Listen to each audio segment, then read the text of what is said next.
Second day ಕ್ಲಾಸಿಗೆ ಹೋಗ್ತಾ ಇದ್ದೀನಿ ಮೆಟ್ರೋದಲ್ಲೇ.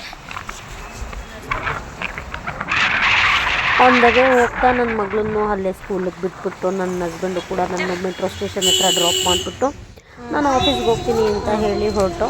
ನಮ್ಮ ಮನೆಗೂ ಮೆಟ್ರೋಗೂ ಸ್ವಲ್ಪ ದೂರ ಇದೆ, ಸೊ ಹಾಗಾಗಿ ಡ್ರಾಪ್ ಮಾಡ್ತೀನಿ ಅಂತ ಹೇಳಿದ್ರು.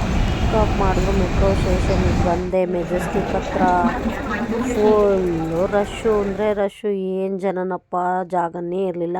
ಹಂಗೋ ಹಿಂಗೋ ಮಾಡಿಕೊಂಡು ಮೆಜೆಸ್ಟಿಕಲ್ಲಿ ಟ್ರೈನ್ ಹತ್ತು ನಾನು ನನ್ನ ಲೊಕೇಶನ್ ರೀಚ್ ಆದೆ. ಫ್ರೆಂಡ್ಸ್ನೆಲ್ಲ ಮೀಟ್ ಮಾಡಿಕೊಂಡು ಎಲ್ಲರೂ ಅಲ್ಲೇ ಆನ್ ದ ವೇ ಜಾಯ್ನ್ ಆದರು ಮೆಟ್ರೋ ಸ್ಟೇಷನ್ ಹತ್ರ. ಏನಂದರೆ ಮೆಟ್ರೋ ಸ್ಟೇಷನ್ ಹತ್ರ ಒಂದು ಪ್ರಾಬ್ಲಮ್ಮು, ನಾವು ವಾಶ್ರೂಮ್ಗೆಲ್ಲ ಹೋಗ್ಬಿಟ್ಟು ಮ್ಯಾಮ್ ಹೇಳಿದ್ದಾರೆ ನಮಗೆ ವಾಚ್ ಹಾಕ್ಕೊಂಡು ಬರೋಂಗಿಲ್ಲ, ಮತ್ತು ಫಿಂಗರ್ ರಿಂಗ್ಸ್ ಹಾಕ್ಕೊಂಬರೋಂಗಿಲ್ಲ, ಮತ್ತು ಹೇರ್ ರಬ್ಬರ್ ಬ್ಯಾಂಡು ಹಾಕಿ ಪೊನಿಟೈನ್ ಹಾಕ್ಕೊಂಬರೋಂಗಿಲ್ಲ, ಅದೇ ಅದು ಗಂಟು ಹಾಕ್ಕೋತಾರಲ್ಲ ಆ ಥರ ಗಂಟು ಹಾಕ್ಕೊಂಡು ಬರಬೇಕು. ಆಮೇಲೆ ಇಯರಿಂಗ್ಸು ಅಷ್ಟೇ ಸ್ಟಡ್ ಥರ ಹಾಕ್ಕೊಂಡು ಬರಬೇಕು, ಮತ್ತು ವಿತ್ ಯೂನಿಫಾರ್ಮಲ್ಲೇ ಬರಬೇಕು ಅಂತ ನನ್ನ ಕ್ಲಾಸ್ದು ರೂಲ್ಸ್ ಇದೆ. ಸೊ ಹಾಗಾಗಿ ನಾನು ಮೆಟ್ರೋ ಸ್ಟೇಷನ್ ಹತ್ರ ಬಂದು ನನ್ನ ವಾಚು ನನ್ನ ಬ್ರಾಸ್ಲೆಟ್ಸ್ನೆಲ್ಲ ತೆಗೆದಿಟ್ಟು ನನ್ನ ಫ್ರೆಂಡಿಗೆ ವೆಯ್ಟ್ ಮಾಡ್ತಿದ್ದೆ. ಬಂದರು, ಕ್ಲಾಸ್ ಸ್ಟಾರ್ಟ್ ಆಯಿತು. ಮ್ಯಾಮು ಬಂದರು. ನಿಮಗೆ ಗೊತ್ತಲ್ಲ ನಾನು ಎಲ್ಲಿ ಕ್ಲಾಸ್ಗೆ ಹೋಗ್ತಾ ಇದ್ದೀನಿ ಅಂತ. ಸೊ ಮ್ಯಾಮ್ ಬಂದರು. ಇವತ್ತು ವ್ಯಾಕ್ಸಿಂಗ್ ಇತ್ತು, ವ್ಯಾಕ್ಸಿಂಗ್ ಬಗ್ಗೆ ಇನ್ಫಾರ್ಮೇಷನ್ ಕೊಡ್ತಾಯಿದ್ರು. ಅದ್ರದ್ದು ಒಂದು ವೀಡಿಯೋ ಹಾಕಿದ್ದೀನಿ ನೋಡಿ.